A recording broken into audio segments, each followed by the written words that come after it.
Sorry about the delay. Okay. Basically, what we're doing at the moment is just looking at some... We've already seen there's a lot of things we can do with the integrals. Be used to calculate all sorts of things, volumes and areas and this sort of thing. And we saw when we looked at integrals using Riemann sums, we derived this formula to find the length of a curve. But the way this is written, we can only use this if the curve can be written as y equals f of x and it's a 2D curve. You can use the idea of parameterizing functions that we looked at several weeks ago, and then there's another formula that lets us work out the length of a curve. If we've got a suitable vector representation or vector parameterization of a curve, we can use this formula to find its length. The advantage of this one is this one allows us to do more complicated curves, ones that we can't write as y equals f of x in 2 dimensions, and lets us work out the length of space curves in 3 dimensions, right, which the other one couldn't do. Right, but of course, when they're the same thing, like when you brute force the parameterization, they're the same, they're equivalent, right?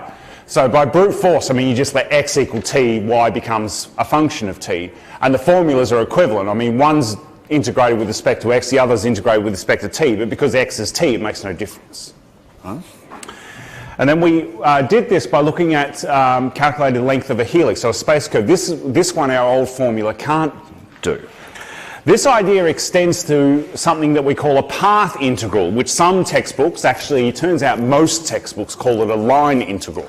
But that's not really correct because it doesn't have to be a line. A line usually implies straight line.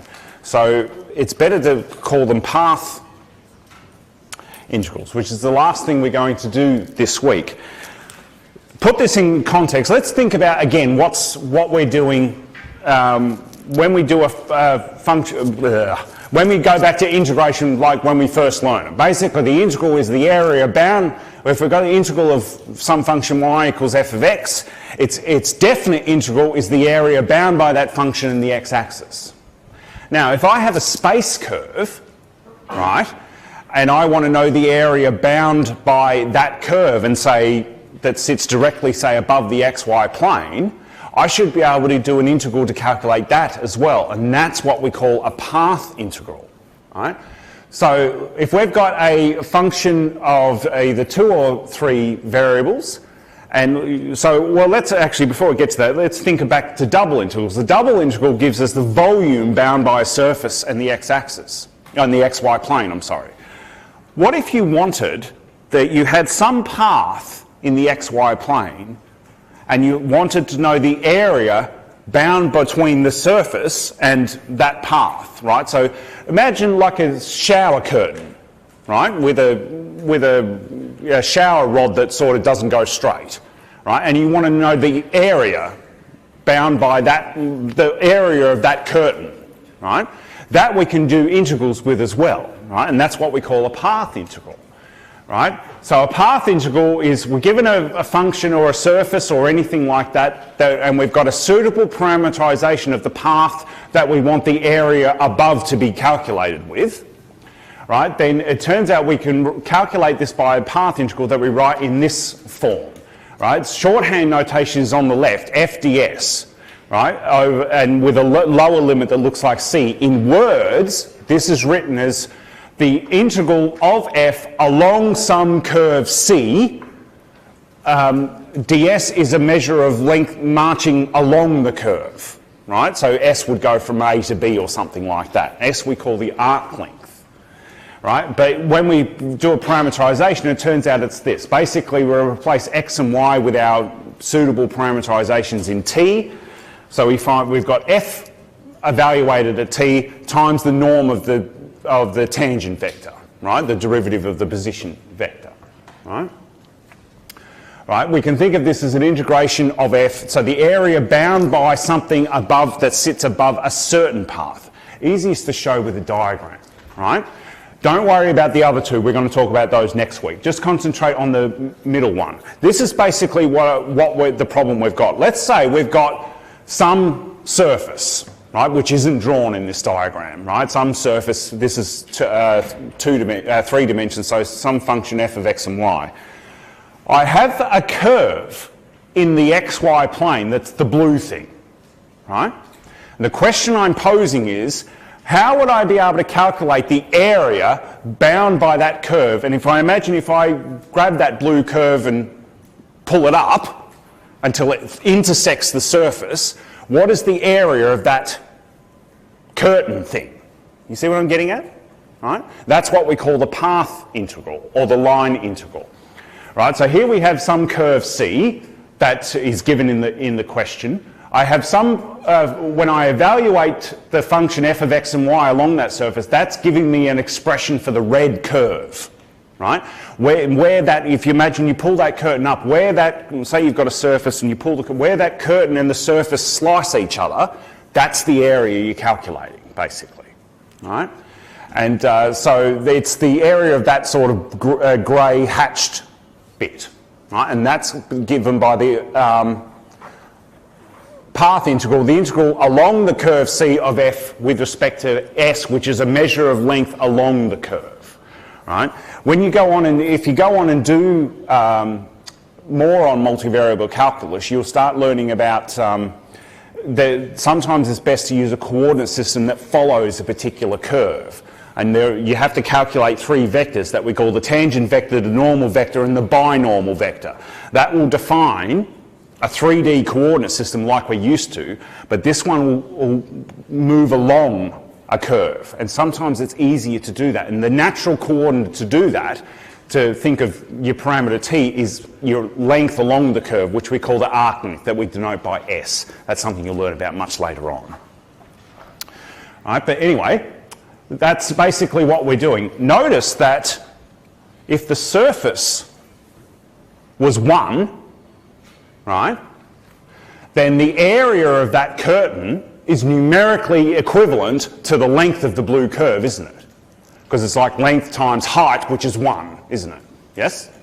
Right? So they're numerically equivalent, right? Just like when you do, if you want the area of a region in the xy plane, it's like doing double integral of 1, because the area and if it's height 1, the area and the volume are numerically the same thing. Yeah? Same thing here. So if the function is 1, the path integral should just give me the length of that blue curve, which of course it does. If I plug in f is 1, then f isn't a function of t. The f of r of t just becomes 1. So this becomes just the integral of the length of the tangent vector, which of course is precisely what we're doing here. Right? So in the special case of f is 1, the path integral is basically the length of, just the length of this curve as it should be. Right? Right, so basically, just as the ordinary definite integral, the integral of a to b of f of x gives us the area bound by a function in the x-axis, a path integral gives us the area bound by a function and any curve, not just a straight bit of the x-axis. So it's a generalisation of standard definite integrals. Right? The advantage here is that it translates to more dimensions than just the standard xy 2 dimensions we're used to. Right? So this defines the area of the fence or the curtain whose base is the curve C in the xy plane and whose height is basically where that curtain intersects a particular surface. Right? However, this is all very much, all you've got to do is just the steps to solve this is you come up with a suitable parameterization, or of course I give you one, right? You just plug everything in and do it, right? Right, so for example, let's evaluate this path integral like so. Now, to try and visualize what this is, the function we're integrating is x plus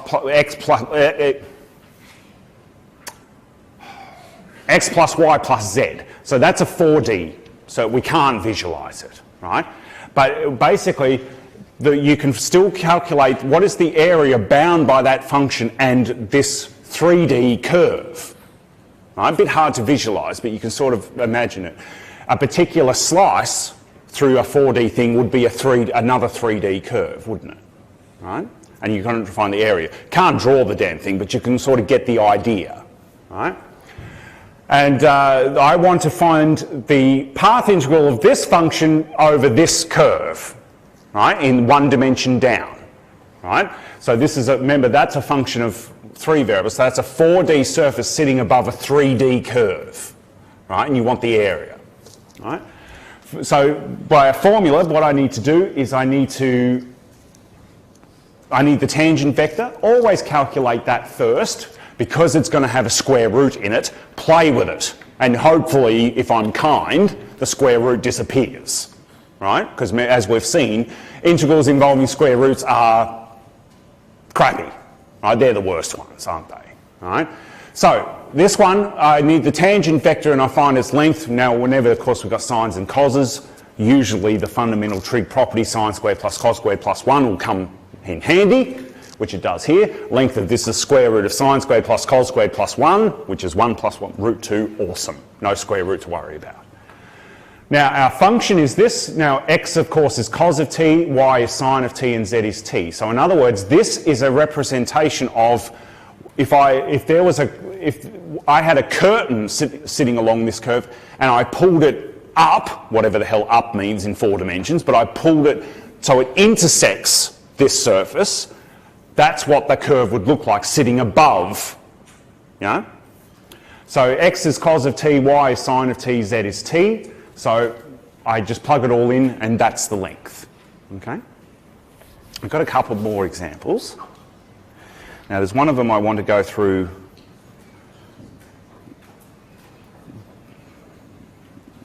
Where is it? Let's have a look at this one. Well, I'm going to do question 2 by hand. Compute this path integral, z plus y squared ds, where c is the line segment from 340 to 142. So in other words, again, this is a function of 3 variables, so it's a 4D thing, which we can't hope to visualise. But basically you want the area bound by that and a straight line in 3 dimensions that goes from that point to that point. Okay? So the first thing to do is I need to parameterise the curve, because that depicts everything. Now, we've basically got a straight line. Let's say some textbooks call these line, actually most textbooks call these line integrals, but the proper term is path integral, because it doesn't have to be a line, although this one is. First thing to do is, of course, we've got this, I've got to come up with a suitable drank too much last night, obviously. It's a suitable parameterisation of this thing. And the easiest way to do it is like how the trick I showed you yesterday. Oh, Tuesday, whenever the hell it was. All right, let's make life easy. Let's say if this start corresponds to t equals 0 and the end corresponds to t equals 1. Of course, that choice is free to make. You could make it start at minus 47 and end at 38. Why the hell would you? Right? All you're going to do is just bring in unnecessary algebra. Make life easy. Because then this way, a suitable parameterisation that is going to work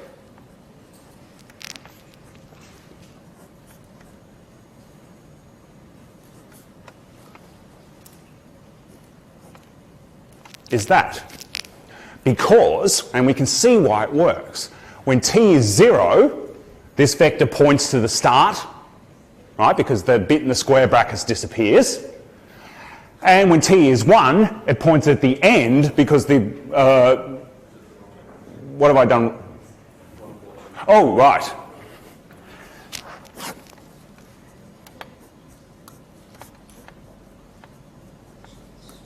That was a test, making sure you're all awake.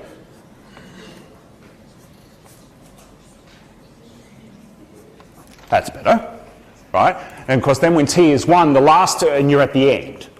Right, so t equals 0 corresponds to 340, t equals 1 corresponds to 142, t between 0 and 1, that vector will trace out this straight line. Right? And then you just use vector algebra to clean this up. So you get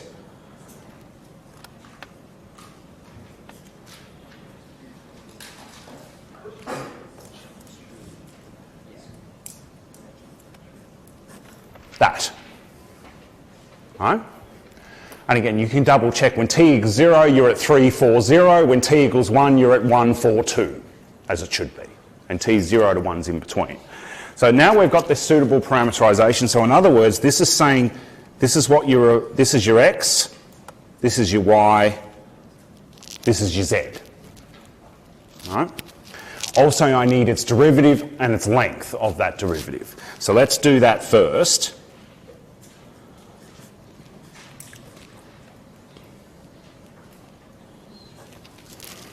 Oh, I'm on fire today. All right, that's its derivative. I need its length. Nice and easy, no square roots. Oh, what? Oh, God. Obviously, I did not get enough sleep last night. Come on, brain. Minus 2, 0, right. Its length is... All right. Now, the function we're integrating is z plus... Now, in terms of t, that becomes z is 2t, y is 4. Yes, don't tell me I've stuffed up again. Oh. All right, then you just plug it all in. All right, so the formula tells you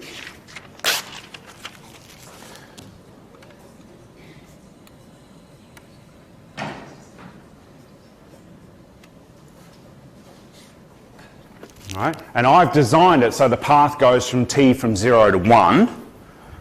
So this becomes the integral from 0 to 1 times my f written in terms of t. So that's where if I pulled a curtain above this line where it intersects this surface, that's what it looks like from t from 0 to 1 times the length. All right? And then off you go and you integrate it. Okay? Which is nice and easy to integrate. Okay, so hopefully, that's just because I have no confidence in what the hell I've done. Right, so 2t plus 16 times 2 root 2 to t from 0 to 1. Awesome. Right, and then you just go ahead and do the integral. Right. Remember, as always, decimals is fine. I know there was an issue with the so-and-so last week not registering your decimal things, which it should have, but let's not get into that. All right, let's have a look at a couple more. So evaluate this path integral over this quarter circle. See, the process is quite mechanical, right? Normally what I would do is I'd find this first and clean it up as much as you can, because recall that the square root will often cause trouble. Right? When the trig functions are involved, I mean, one of the reasons we want to use the sine and cos is because of this square root problem, because when we do sine squared plus cos squared, we always get 1. So this one becomes a nice constant thing as well. X is 4 cos t, y is 4 sine t, so xy squared is 2... it'd be 64, wouldn't it? 4 times, yeah, 64 times this, then times 4 is where the 256 comes from. I need a little substitution here, and I do it. That's the one we just did. Hang on, have I missed one? No, I haven't, no. Okay.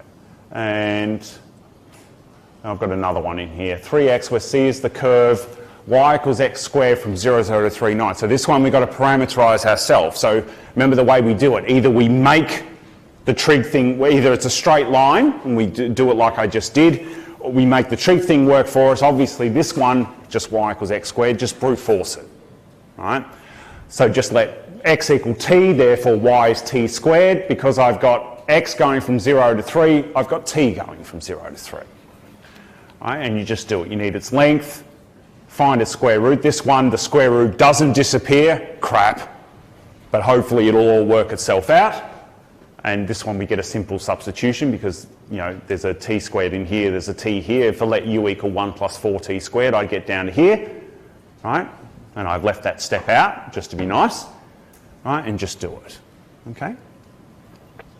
All right, so next week, when we look at this more next week, we're going to actually also be able to calculate these two areas. So if I imagine that I've got this in 3 dimensions anyway, if I imagine what is the shadow, what we've just done is we've calculated this area. If I imagine what is the shadow of that, if I push that curve right into the YZ plane, right, what is its shadow? Look, how can I calculate that area? Or if I push it into this one, you can do those as well in a very similar process. And notice that they have different, the way they're written, right? So when you're doing these, you have to take into account which one I'm asking for. But we'll talk about the other two next week, okay?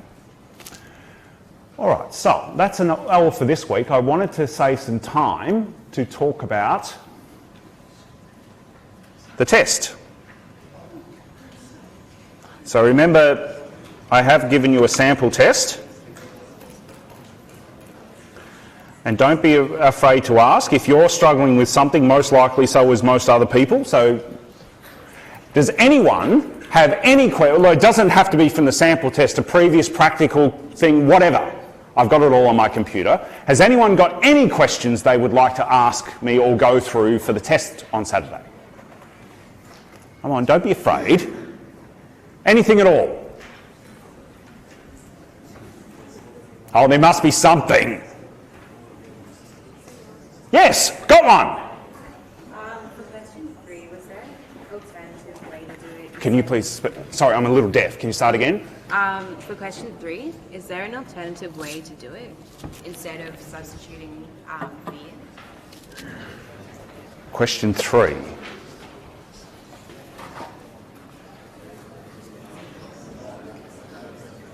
What do you mean an alternative way? So can you do it without the substitution? No, because when you get down to... No, because you've got a sign cubed, right, the way we handle when they're odd powers is we peel one off and do an opposite substitution.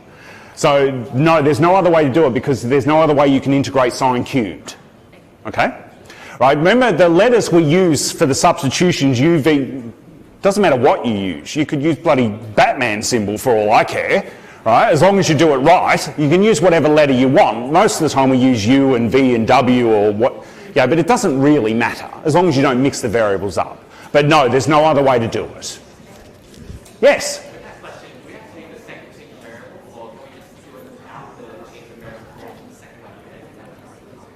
Isn't... But you have to do this because you can't integrate sine cubed.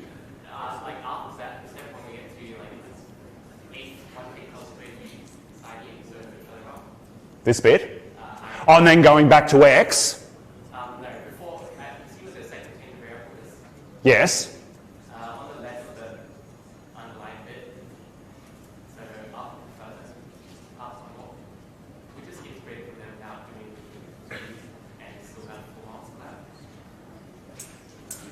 I don't follow what you mean. Here you'll have to do this change of variable to get it into something you can integrate. Yeah, but you've got a 1 minus cos squared. Oh, the sine, you could pull the sine u bit out and do that separately, yes.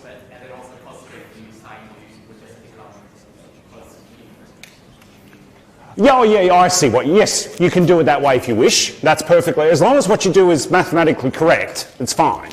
Yes, you could do it that way. You are making more work for yourself though, because this method always works. As long as you've got an odd power, this works. Whereas your method will only work sometimes. But it's completely up to you. As long as what you do you didn't pull out of your behind, I'm happy. All right? As long as it's mathematically correct, I'm happy. Yes?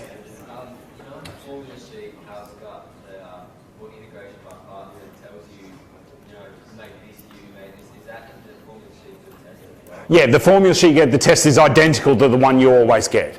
But keep in mind that that table of integration for integration by parts is a guide. It does work 99% of the time, but it will not work 100% of the time. There are some integrals out there that are quite nasty to do with integration by parts. Yeah, like actually, just not for this class, it was let's see if I can remember it. For example, somebody asked me the other day, oh, what was it? It was,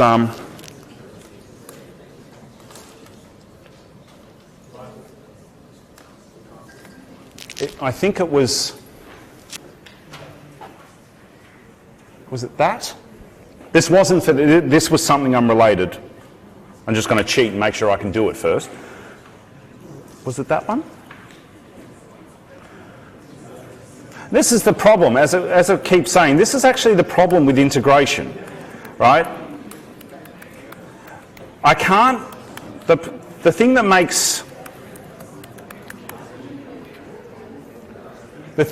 integration so difficult, right, keep it down. The thing that makes integration so difficult is that sometimes nothing seems to work. And this is a classic one. Now, you would all think parts, wouldn't you? If I gave you this, you'd go parts. That's what you'd try. Right? What else is there? Substitution's not going to work, so it seems. Right? But you think, well, parts, I've got a polynomial times an exponential, and a simple substitution's not going to work. Right? And the table tells you let u be the polynomial bit, dv be the exponential bit. Awesome.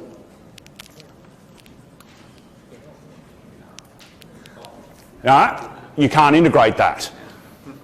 I think, all right, then, well, I'll do it the other way around. I've got no other choice.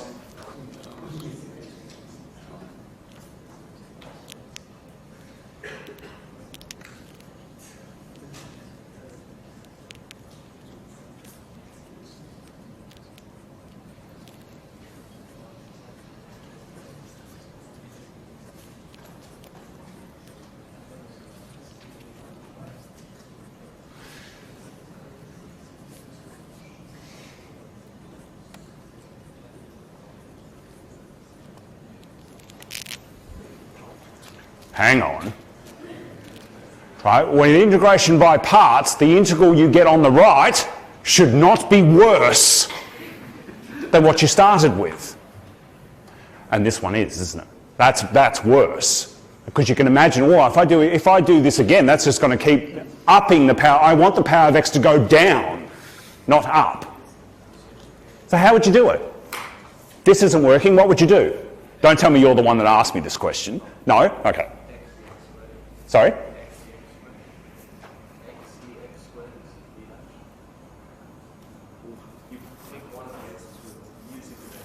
That won't help.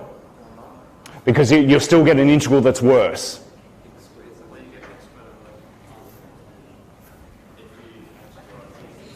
So what are you saying? Write it like...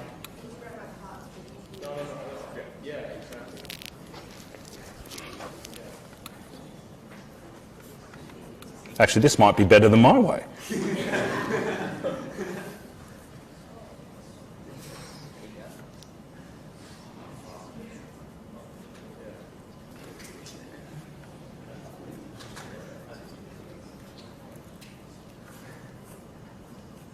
Ooh.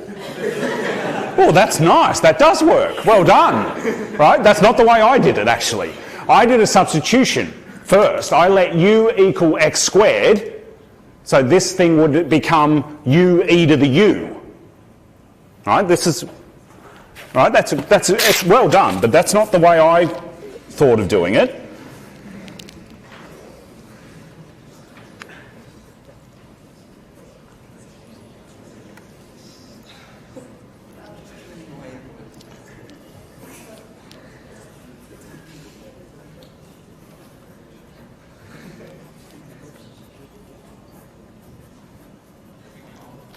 Then do parts.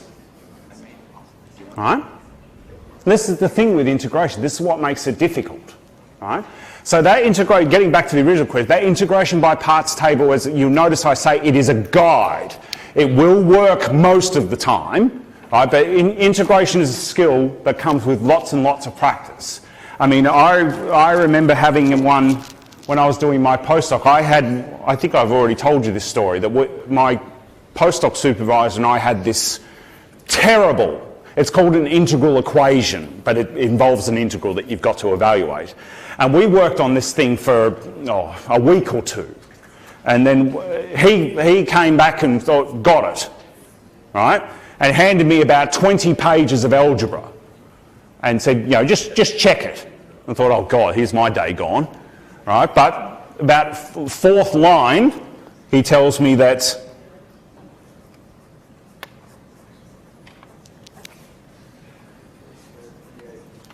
which is obviously not true, and ruined everything. Right? I mean, the other 9.5 pages were all wrong. Right? So that's the thing with integrals. They really are nasty things to do. Okay? But I'm not going to give you ones that are really, really... If I was going to give you a really, really, really nasty one, like this one, not like this, I would give you hints along the way, although your hint was better than mine. Right? So, yeah. Anyway. Any other questions about the test? Anything at all with the sample test? Yes? No. No, I won't get you ever to do an integral from first principles. I don't see the point. No, it's much more concentrating on the integration strategies, except the half-angle one. That's not going to be including the last question.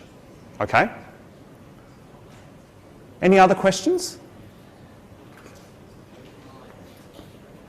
All right, well, we'll leave it there. I'll hang around for a bit if you want to come and ask me some one-on-one. All right, if not, I will see you all on Saturday. Don't forget that if your surname starts with A or B, please go to Math Lecture Room 1, which is also called the Cheryl Prager Lecture Room. Right, but I think on the campus map it's still called Math Lecture Room 1. All right, and everyone else go to Tattersalls and Willsmore, which is where we had the first test. Okay?